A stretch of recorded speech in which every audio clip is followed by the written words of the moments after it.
तो एक तो जो प्रोग्राम हमने स्टार्टिंग में किया था कि वो इस तरह स्टार वाली जो शेप बनाई थी, तो ये प्रोग्राम हमने कल किया था और शायद हमने सेव भी किया था। तो एक बार उसी को ओपन कर लेते हैं।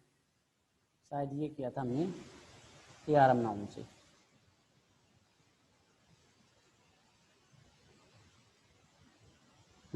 यही। तो इसके अंदर हमने ये लूप चलाया था, तो ये शेप हमने कल बना, ये शेप जो थी ना, ये हम कल बना चुके थे।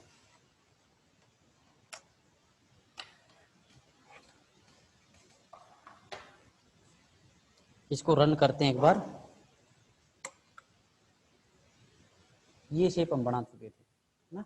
तो बस इसके अंदर हमने आज एक ही चीज नई ऐड की है कि और अगर k plus j double equal to 8, अगर k और j की वैल्यू अगर मिलके कहीं 8 हो जाती है तो भी वो क्या प्रिंट करा दे, तो भी वो स्टार प्रिंट करा दे।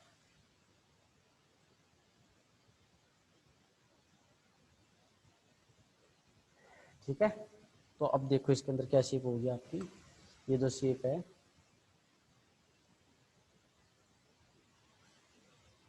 ये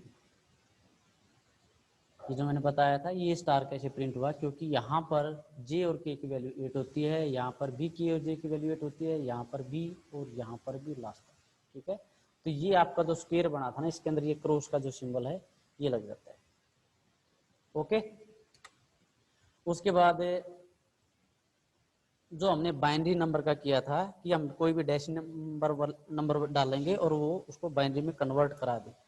तो इसके लिए सबसे मैंने कहा था कि कोई भी नंबर डालो पहले, जैसे नाम से वेरिएबल ले लिया, इसके अंदर हमने इसको कन्वर्ट कराया और इनपुट मेथड के थ्रू हमने किया इसको input enter any decimal number. उसके बाद यहाँ पे हमने क्या किया था, एक SS नाम से वेरिएबल ले लिया यहाँ पे और इसकी वैल्यू हमने ब्लैंक छोड़ दी, स्पेस तक नहीं दिया हमने इसको। इसमें क्या है, नल। और एक लूप चलाया हमने व्हाइल जब तक नंबर की जो वैल्यू है वो 0 से ग्रेटर हो, तब तक ये लूप हमारा काम करता रहे। तब तक क्या करता रहे, बी के अंदर क्या आ जाए, जो वैल्यू थी वो स्ट्रिंग में कन्वर्ट हो। कौन सी वैल्यू, जब नंबर को 2 से डिवाइड करते हैं तो जो भी रिमाइंडर आए वो बी में स्टोर हो जाए। और SS जो वेरिएबल है इसके अंदर क्या आ जाए, SS की मतलब ओल्ड वैल्यू, और प्लस में जो भी हमारा बी के अंदर जो वैल्यू आई है वो। और उसके बाद नंबर को हम करते हैं अपडेट, नंबर को 2 से हमने कर दिया अब की बार डिवाइड, तो जो भी इसका भागफल आता है वो स्टोर हो जाएगा नम के अंदर। ओके।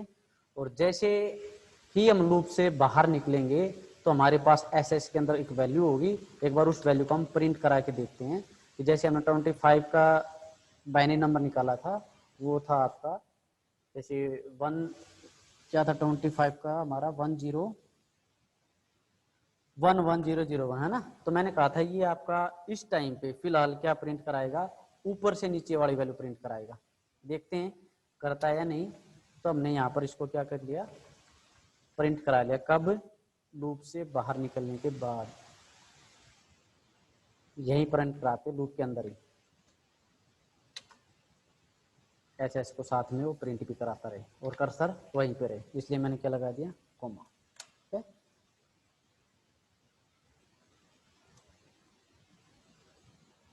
अच्छा, उसी प्रोग्राम के अंदर सेव होगा। ठीक है। F5 एक बार इसको क्लोज करते हैं, स्क्रीन आपको शो नहीं हो रही तो इसको दोबारा करते हैं एक बार। F5 enter any decimal value, जैसे हम 25 का एग्जांपल मान के चलते हैं। काफी करा दिया इसने, तो लूप से बाहर निकल के प्रिंट कराना पड़ेगा हमको ये। ठीक है। तो ये जो था, ये था हमारा 25 का बाइनरी नंबर, लेकिन है ये उल्टा, अपोजिट है। जो नंबर होता है वो तो 11001 होता है। तो अब इसको आपको रिवर्स कराना है। तो रिवर्स कराने के लिए लूप से तो बाहर हम आ चुके हैं, यहाँ पर इसको प्रिंट नहीं कराते, यहाँ पे इसको रिवर्स कराने के लिए लूप लगाते हैं फॉर आई इन रेंज,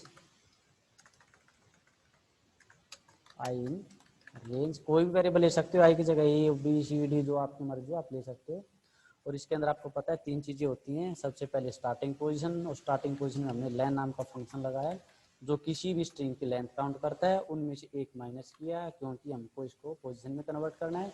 उसके बाद ये लूप इसके अंदर कहाँ तक चले, जब तक चले वो -1 से छोटा हो, मतलब 0 तक चले, और उसके अंदर डिक्रीमेंट कितना होता रहे, एक एक का इसके अंदर डिक्रीमेंट होता रहे। और वो क्या कराता रहे, वो प्रिंट कराता रहे कि इसको एस की जो आई पोजीशन पे जो भी वैल्यू है उसको प्रिंट कराता रहे, और कर्सर हमारा वहीं पे रहे। ठीक है, तो अब देख सकते हो जैसे 25 का एग्जांपल मानते हैं तो ये दे देगा आपको इसका अपोजिट। पहले क्या आया था 10011, अब क्या आया 11001। ओके, किसी भी नंबर की चाहो तो आप यहाँ पे इसको चेक कर सकते हो। ये तो एक एग्जांपल था जो हम 25 का मान के चल रहे थे।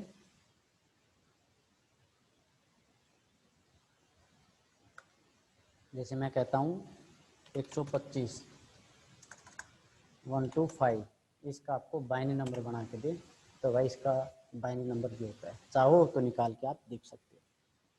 क्लियर है, करो बेटा नोट डाउन इसको जल्दी।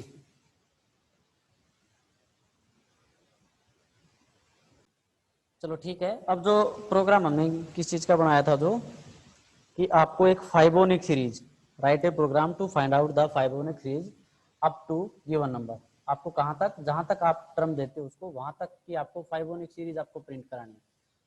तो यहाँ तक तो ठीक है, यहाँ पर आप क्या टर्म दे दोगे, नंबर रखो तो नंबर रख लो, और इसको चेंज करना चाहो तो चेंज कर दो वेरिएबल को, इससे तो कुछ नहीं फर्क पड़ने वाला। एंड टर्म रख दिया हमने। उसके बाद यहाँ पर हमने कंडीशन दे दी, इफ एक तो पहले नंबर 1 0 मान लेते हैं स्टार्टिंग में, एक दूसरा नंबर n2 जिसको हम 1 मानते हैं। उसके बाद एक जो टर्म काउंट करेगा उसके लिए काउंट नाम का वेरिएबल हमने ले लिया, 0 से स्टार्ट करते हैं काउंटिंग। उसके बाद हमें कंडीशन लगा देते हैं, इफ अगर जो n टर्म है हमारी वो लेस देन इक्वल टू 1, एक या एक से कम है, एक मैसेज प्रिंट करा दे। क्या मैसेज प्रिंट करा दे, प्रिंट एंटर वैलिड नंबर। और भाई नहीं तो क्या हो, एक लूप, अब ये लूप बेटा एल्स के अंदर है ना, तो इसको आगे करोगे, थोड़ा सा इसका लेवल को इंक्रीज करोगे। नहीं तो क्या हो,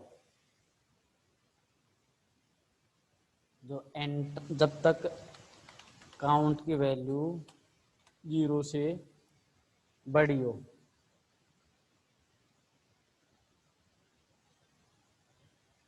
तब तक क्या होता रहे,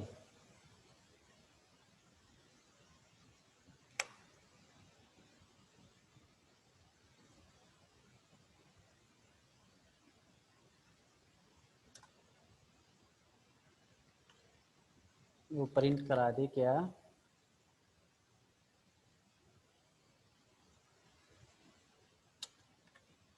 n1 को।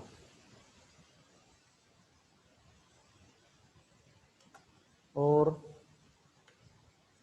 जो टेम्प नाम का वेरिएबल लिया है उसके अंदर क्या आ जाए, n1 प्लस n2, और n1 के अंदर आ जाए n2 की वैल्यू, और भाई n2 के अंदर आ जाए टेम्प की वैल्यू, और जो काउंट वेरिएबल है उसकी वैल्यू इंक्रीज हो जाए काउंट +1। ठीक है, कुछ गलत लिख दिया, n2 को प्रिंट नहीं कराया, n2 को क्यों प्रिंट कराएंगे,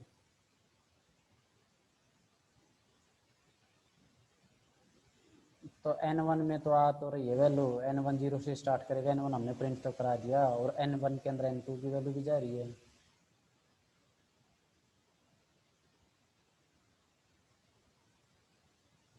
आई समझ में, तो प्रिंट हम साथ साथ उसको करा रहे हैं, और उसको कर्सर को भी वहीं रखना है। ओके।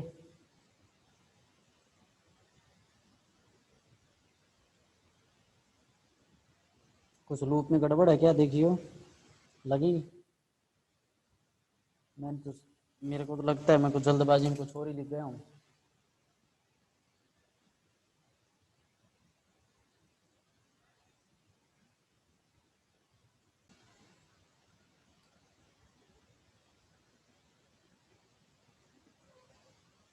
तुम तो हो ना, करो इसको नोट जल्दी।